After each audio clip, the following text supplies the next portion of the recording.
And also, we're talking about those damage ranges again like we were in game number 1. However, game number 1 was that perfect split of 3 heavy magic damage dealers and those 2 heavy physical damage dealers. This time around, it is almost all magic apart from that Urgot like you were talking about. He isn't necessarily a damage powerhouse despite coming from the jungle, having a few more of those damage options. It's not like the full tank Urgot that only really has a black cleaver coming from the top side. I think this will be warrior into a lot more damage coming out from Cuz. But could be a little bit more dangerous. And we'll see whether this is just going to be too much craziness for Afreeca to deal with. Because remember, Sona Nico is something that they've piloted already, and it looked unstoppable. Glacial Augment plus Sona means it's so hard to dive on top of her, and she just gets to keep everyone healthy throughout the entire fight. It literally just slows down team fights to a point where Sona's low cooldowns can just be used over and over again. Yeah.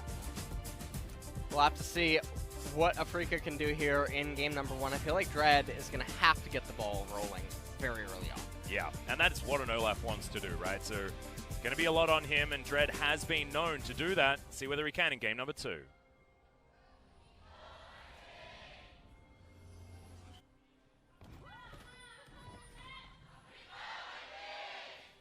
Afreeca fans in full voice here at Lowell Park, as so many more have filtered in over the first game. However, missing first game sounds like an awful thing to do, as aiming walk right over a ward, but they sweep it out.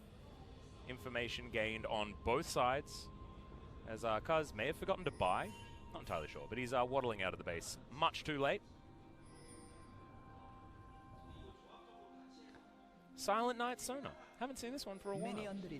My personal favorite. Really? Yeah, I'm a big fan of the Silent Night Sona. Especially when she was an actual support. You can play her with Reindeer Kog'Maw, and it's an adorable combo. Super cute, man. What? Yeah. You don't like it? Not a fan? No, I'm not. You know, actually, I don't like any of Sona's skins. Really? Yeah. Not a DJ Sona boy? I'm just not feeling it. Huh. Arcade Sona? I mean, that was pretty cool, too. No. Look at how glorious her hair is in this skin. All right. I mean, that's your opinion. It is. All right, you know. All right. Okay, well, Freak's going to start bottom side of the map. It is well known to King Zone that this is happening, so vertical jungling is going to happen.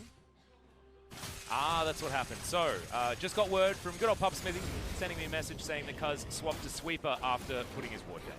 So that's why he went back to base. He wasn't just in the bathroom, something like that. It wasn't solo queue. Well, what's going on here now in this game is Dread. He counter-jungled Urgot's red and Raptor camp, and now transitioning back into his blue side jungle. And if he transitions into a full clear, he's going to find himself with a really big advantage because Cuz is going to have a 7-10 split.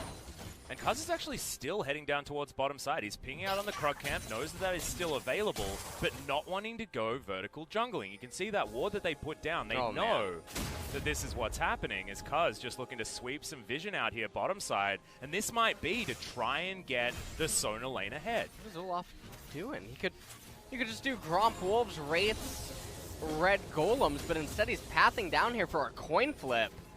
And this means that Cuz is sort of bailed out in a way. And also, he's way healthier here. Of course, Dread does get that attack speed, and he will be able to pressure Cuz away, but Deft and Tucson pretty easily will be able to move over here. You're right. He's a bit curious. Yeah, it's really weird. Olaf just stunted his entire jungle. Meanwhile, Rascal just gets insta-gift. All right. Yukal taking some damage in the mid lane, but I'm not entirely sure how that one happened. I'm almost not even surprised anymore when it's Keen. Yeah, exactly. You know, it's, yeah. Yeah, that was definitely some vintage Rascal coming out there, though. Well, I actually got word of what Keen typed in the post-game lobby. Oh, yeah, what was that? Last game. He said, better top wins. I believe. Is that what Keen typed? That is what he typed when they lost last game. Yeah, well, Rascal. I don't know what Dread's doing. I think he's throwing axes into bushes, man. That's what he's doing. I think he's truly cosplaying Olaf right now. He's had a little too much to drink or something. I'm not. All right, well, that's just a ward. Phase Rush means that Keen instantly catches up, and that was a whoopsie. He actually looked really confused. He's always really calm. Yeah. Whenever he gets solo kills or does anything. Looks like another day in the office for him, as Lost Chapter now completed on Rise. Double Darksteel, not something we ever see anymore, almost. Yeah, it feels like UCal's back in a different meta with that one. Yeah, UCal's, he thinks he's in spring right now. I'm not entirely sure what is going on, but Afrika, if it wasn't for the absolute tragedy that was the Olaf pathing this game. I mean, what is the real tragedy here? Is it Rascal or is it Dread? I think they're trying to outdo one another. I think so, you too. know? Or are these sins, not tragedies? Any, oh, I like that. You know what? Maybe some people in chat are too young. I think so. I mean, that came out, what, You're making me feel old. Now, 2006? Yeah, 2005, 6, something like that, yeah. That was... I saw them live really when they came to Melbourne. Yeah. It was a good show. It was sort of what's the word for this? It was them and Fallout Boy, right? Yeah. They were sort of the two that would go against each other. And then there was the other, AFI or something? AFI, I think, were a little bit more hardcore, a little bit more punky. Yeah. They were a bit more punky than the pop-punk gods that were Panic at the Disco and Fallout Boy. You're exactly right. I think there were, like, a few others that were similar that came in around the same time. Simple Plan was another one. Yep. Well, talking about a Simple Plan, Afrika wanted to get an Ocean Dragon. Love the Open, segue. I'm sorry. Yep, Open Drake coming in. Full vision available here as Kingzone move 3 members up. Going UCal and Neon will meet as the Shape Splitter is in for Neon. He wants to be able to get a Pop Blossom. Does have that one available as aiming. Gets that volley across. Senin with the Grey health, but they give up the Ocean Drake. They don't want to go for it. Don't want to bite off more than they can chew. And Kingzone understanding that they have a lot of scaling to do before relevance is going to be hit. So they get a really, really early Open Dragon, which is actually quite good. Oh, especially during the laning phase. For Talia and the Rise. And the Ashe, too, depending true. on how the trades end up transpiring against the Sona. So far down here in the bottom lane, Aiming is actually doing a fantastic job. Dread is here as well, backed up by UCal. Kingzone know about it, though. Weaver's Wall. Yep, flash forward. Senin does get the lick here as Aiming doesn't have level 6. And Deft has to flash. Tucson going to use his dredge line to get out of the way as the Ignite is ticking down. Deft gets a W. Cuz is going to survive. Lot of summoner spells on cooldown on Kingzone's side, but Afrika holding onto a load of theirs. And Nico made a pretty erroneous decision trying to roam down, even though there was no way for Nahyun to actually reach that fight by the time it would end up concluding. And so, a little bit of lost opportunity. There's the flash from UCal. Yeah, Cuz is definitely going to die. No flash for Nahyun. Pop Blossom comes in. That's a stun onto UCal, but Dread is just smashing him down with all his abilities, and 100 health is not going to be enough. The Q, is he going to get the reset? No, he's not. UCal gets it with the final threaded volley. And Afrika is just at such a large advantage right now. You look at the Urgot, he's level 4. Yeah. Dread is he's into level 6 right now, and he's transitioning to the best camps for Olaf right now. And Keen is just lane kingdoming yet again up in top lane. So Sona is going to have to try to bail them out in the mid stages of the game, because this team composition, with so much magic damage and Urgot being so far behind, they are not positioned well for mid-game team fights. You can see Afrika on the bottom side getting their shove in, feeling real good about that one. Tongue Lash lands onto Deft, and now that Senin's level 5, 3 points in that ability, it's actually doing some damage on these guys. Ashe hasn't been too successful. Even Prey wasn't able to pilot it to a victory yesterday in the Dam 1 series that KT had. UCal once again roaming down towards the bottom side, surfing on these walls as Dread's going to turn up as well. 4 members towards the bottom side. Arrow flies in, is going to tag the Nautilus, immediately ignited. Deft doesn't have Crescendo. It's a decent stun onto UCal, but they're piloting this dive really nicely. All too easy. Turret plate comes down to boot. They should be able to take another, and this game has gone to hell in a handbasket so fast for Kingzone. And Kingzone right now are just so far I mean, Cuz he just hit level 6. He's transitioning right now into the Raptors, and maybe after that the Golems, but things are not looking good. And they're going to need a miracle team fight in order to come back into it. Infernal Dragon coming up in 2 minutes. They're not going to be in a position to realistically win that fight unless Afrika just donk off something. Yeah. It's a whoopsie scenario here for Kingzone. UCal just tidying up the minion wave. No gank attempt available here for Cuz. It's such a long time since we've seen the Urgot. Fear Beyond Death not exactly going to mean too much at this stage. With him being so anemic. We're going to have a look at this dive one more time though. It was really, really textbook. From the Africa Freaks. Yeah, it ends up hitting onto Tushin. He tries to go on to UCal, but the way that they juggled aggro is really good usage of the Tahm Kench. Yeah. And from there, everything was pretty easy. Yep. Well, Neon still pretty comfortable here in the mid lane, does have an 11 CS lead. This is his favorite champion at the moment, outspoken on that one. But how are you going to salvage this game? I think it's all about get behind Deft and get behind Neon. Can the Nico-Sona duo still be the powerhouse that it was last time we saw it from Kingzone in the mid game as Neon? Not going to get hit by that arrow and not going to get hit by the seismic shove either. Shape splitter movement speed pretty good, but it's going to be enough here. Flash forward, Pop Blossom, as well as the stasis is not enough. The last threaded volley does come in. The Freaka Freaks will take Shelly down at the same time, and they're getting everything on this map. 30 seconds until Infernal Drake's coming up, and you best believe that they're going to be taking that one as well. Yeah, this is looking like a go next fast kind of a game. Oh yeah, if this was a scrim, we are out of here. Yeah, this is already surrendered. They would already be in the happy brush, so...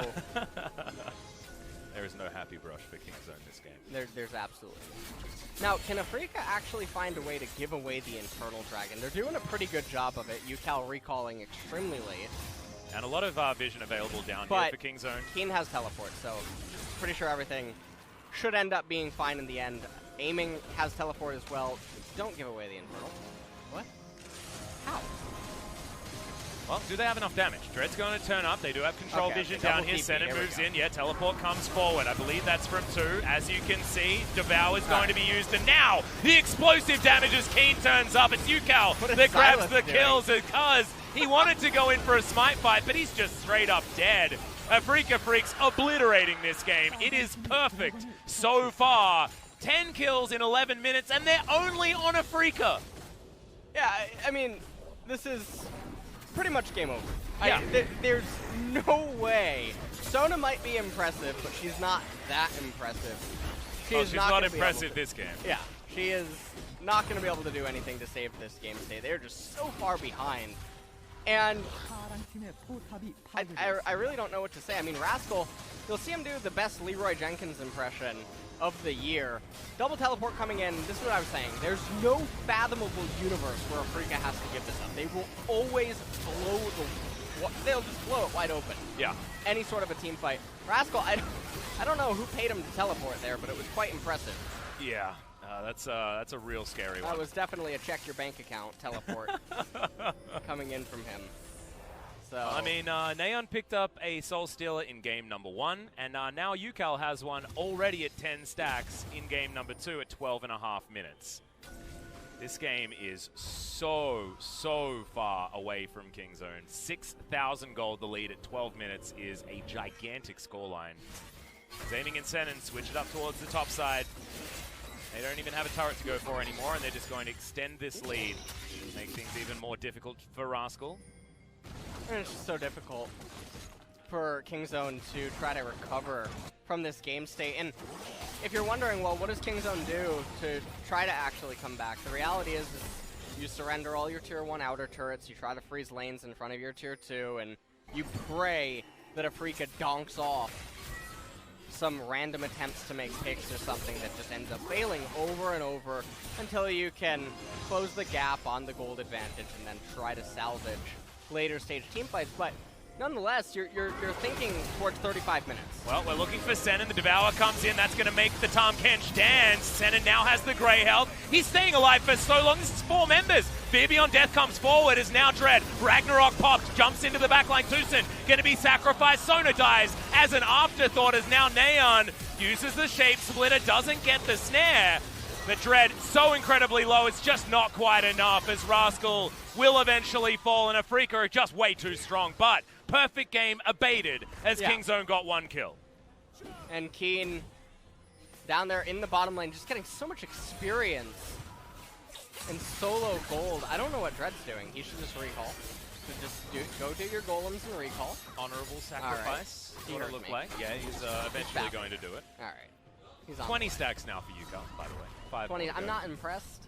Not? You know, I mean, it's 25 at 14-20 or get lost. I mean, he's 705 as well. I mean, you impressed by that one? No. He's got a 700 gold bounty at 14 and a half minutes. Impressed by that one? No, I'm not. It's a rough time. Yeah. Well, I want to know what you are impressed by. well, certainly not the whole way this transpired. They land the hook, and the intention's there, right? You want to get 2 kills. You want to try to get all the turret plates up in top lane if you can. But Afrika, very quick to react. Keen down there in bottom lane. He's probably feeling so good this game. His team didn't manage to cost him any of the problems. He's able to just get so much free farm and gold down there. Rascal not able to get the final kill onto Dread. We remember back as well to the mic check that we had as here's the Abyssal Voyage. That's Rascal looking for Keen. It's just not going to eventuate in anything. Def turns up in the mid lane. They do land the dredge line and the crescendo. That's the flash to get in the belly of the Ashe. Sorry, the belly of the Tahm Kench. Too many bellies. As they are able to get out of there pretty easily. And 8,000 gold lead here now for Afrika. When do we start saying insurmountable as far as the lead is concerned? Was that like 7 minutes ago? Or is that going to be at like 10,000 gold? Yeah, a couple of minutes ago. I don't think that it was able, because you also have to factor in how valuable is the Infernal Dragon. Yeah. That has to be giving several hundred gold worth of stats to so many champions right now. So the gold lead at the top is a little bit misleading. Having a look at who benefits from it as well. Yeah. I mean, it's everyone but the Tahm Kench. Yeah, well, Lop's even going damage. Yep, so and it's not even Cinderhulk tank. The textbook siege method here for the Afrika Freaks. Put down the wall, and the turret will pay for it. Afrika. So, yeah, well, now they're at that state that you were talking about, right? Now we're at the state where the outer ring is dead. Kingzone are going to be desperately trying to find their own jungle minions, but at least they should be able to pick up waves as they head towards inners and transition towards defending elsewhere as easily as they can. But that's only for another 3.5 minutes, because then the Baron is going to be available and Kingzone are going to be relegated to just trying their best to make money elsewhere and hope that Afrika don't just take it immediately and then win the game. They still do have the Nico. The Pop Blossom in the Baron Pit is a scary thing. They do have the Crescendo. They've got Tucson with his bevy of CC. They have things that they can do. As we've got Realm Warps on Realm Warps, but the interruption does happen here. Keen finding Rascal. Dread wanted to get in on the kill, but that solo kill was way too easy. Keen is making Rise look about as busted as it can be, but I think this is all just Keen being really good. Yeah. This Rise is just so massive. There's no way that Kingzone are going to actually be able to answer him. This is actually why I wanted to see him in game number 1. He's so good against so many meta champions, and he just ramps up so well. So, Arrow. We'll see. Ooh, not quite positioned correctly there as Def's looking for some power chords. We get a dredge line. Dread's going to go down. Keen's now dancing. He's got so much air. He fails the flash. And Fear Beyond Death going to come out as a result. 2 picks. But Afrika Freak's still very strong. Teleport coming in for a flank here onto Senin and aiming. Remember, Arrow was used in that last fight and missed as Rascal now has them routed. Senin's going to face check him, finds himself an Ashe Arrow. They want to get the Devour out as quickly as possible. Neon with the Pop Blossom diving on forward, but immediately he pops. Yukal just has way too much damage as he moves on forward. I don't think they'll have another seismic shove for a little while, but Yukal's still looking for more. He runs so damn fast. And Kingzone can't get anything off that flank. I actually don't know what Rascal was doing with the Ashe ultimate there. It seemed like him and his teammates were on different wavelengths with what they were intending to do. Infernal Dragon coming up in 3.5. Okay, well, he's trying out for the New England Patriots. Yeah, that is certainly a goal right there, but they are still going to be able to pick up the Catfish. Yukal dives in as that. Oh my god! The Silas dead as an afterthought as aiming goes down very low, but importantly isn't going to fall. Def finds a blast cone. Dread not going to be able to get over that wall anymore as the flash was used to try and get to an undertow, and Def is going to have to try and die to this inner turret. Song of Celerity will be able to get him there, but this is a death to a turret, so, you know, it's about as good as you're going to get. But he's dying on the other side of the map while his team can't do anything. Well, we'll take a look at it one more time. Here's Rascal's impressive 3 points. Yeah, that is a goal right there. That's 6 points in Australia. Oh yeah. That was quite good. Well, the rest of the fight is pretty cut and dry, as there's not much to really be done for Kingzone. They're just so far behind. 2 minutes until the next Infernal Dragon. 10-0-5. Yeah. For UCal. I don't know how to... Now I'm impressed. Yeah? Yeah? 25 stacks at 19 and a half minutes, you know 10-0-5. He can now. Oh yeah. That's he is 30 CS behind the clock. He's been too busy killing champions. Not impressed. Yeah, not impressed. Why'd you have to bring that up? Yeah, sorry. You really we gotta be killed honest. it I for want me. you to be actually impressed. You know, I don't want it to be. You don't want it to be because fake. you didn't look at the CS numbers and then You don't want impressed. it. All right. You don't want me to take a No, like a I don't want to do it in halves. wet towel to a face of makeup and then. Yeah. No, All right. don't do that. Got to see it. We got to make sure we see the actual impressed LS. And I'm pretty impressed, to be perfectly honest. It's a little bit easier to impress me, but at the moment, 20 minutes into the game, very close to a 10,000 gold lead for the Afrika Freaks, and after bouncing back after a pretty emphatic victory for Kingzone in game number 1, after a pretty close early game, this is exactly what you want to see as an Afrika fan. Blue Trinket get to go down, just trying to scope out what Afrika are doing around this Baron pit. This is how Kingzone have to play. They have to play scared of a Baron at every single turn. And at this point, Infernal coming up in 50 seconds, you just wait for it. You end up getting that Infernal Dragon. It's going to do so much for Talia. I'm going to be on the lookout today to see if the Observer has a champion selection when it's captured. Well, right now we have 388. Yeah, we got 388 and 104 AD. Yep. And so what will happen after the Infernal? I don't know whether that number is going to go up. We'll see if it goes back for a shot. Right now, Afrika not thinking about shopping at all. They're thinking about murdering an inhibitor turret in the mid lane. Transitioning now, 25 seconds. Arrow's going to land there onto Cuz. Disdain, pretty good movement. As the seismic shove was great, but the flash was better out of Cuz. Keeps himself alive. Buffering that ability is certainly helpful.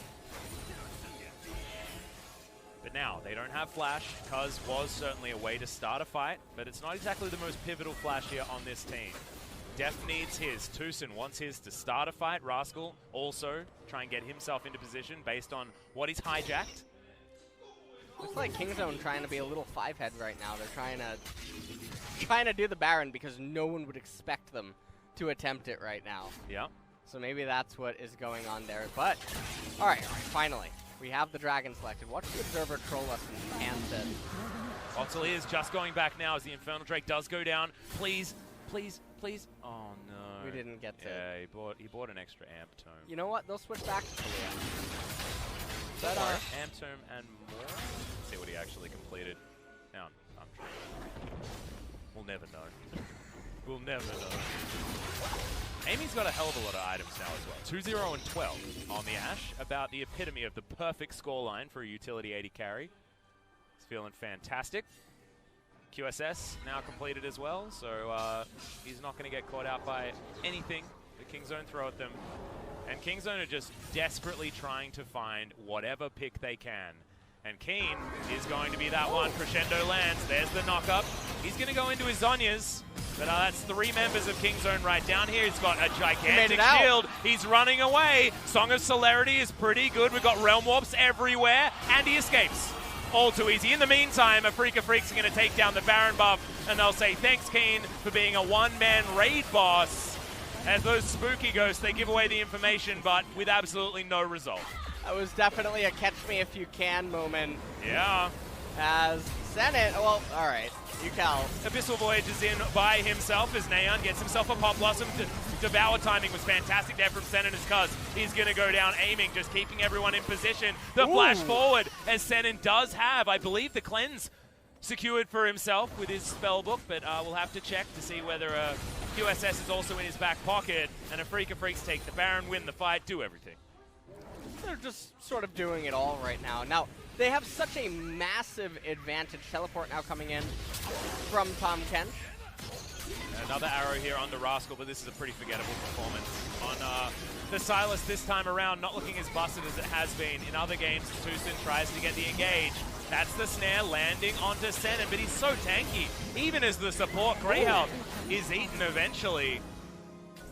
Red now stands to the side. Kingzone doing a decent defense, but now Keen has pushed this minion wave towards the bottom side inhibitor turret. Afrika should be able to stretch them thin enough to take down one of these inhib turrets, especially with a 12,000 gold lead, double Infernal, aiming. Devour is just so strong. You can nerf Tahm Kench as many times as you want, but I think he's just always going to be there if Devour is his W. Hopefully they don't rework him. That'd be really sad. Yeah, actually, I quite like Thomas the way he is. I like Thomas. Certainly. He has to get knighted. He is. He's already been knighted. I think we knighted him on stream, didn't we? All right. As, okay, that is an arrow that's going to land instantly. Okay. Pop goes the Nico.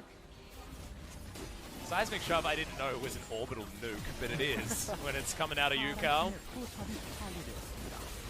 Alright, well, Afrika, they're just simply pushing 2 lanes now. I don't think this is base broken, this is base obliterated. We need bigger words to describe what is happening to this base right now as Afrika crash 5 members towards the bottom side.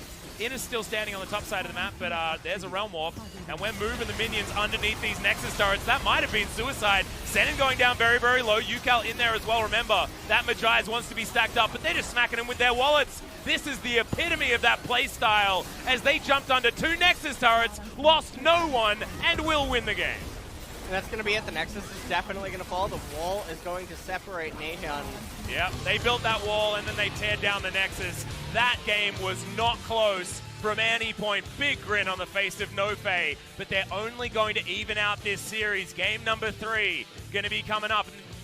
I swear to God, Kingzone will need the most gigantic mental reset of the universe after that game. I think, you know, if you are Kingzone, you can probably just attribute that to a really, really bizarre early game that just made it so difficult for them to stabilize and come back. The draft was also, it was interesting.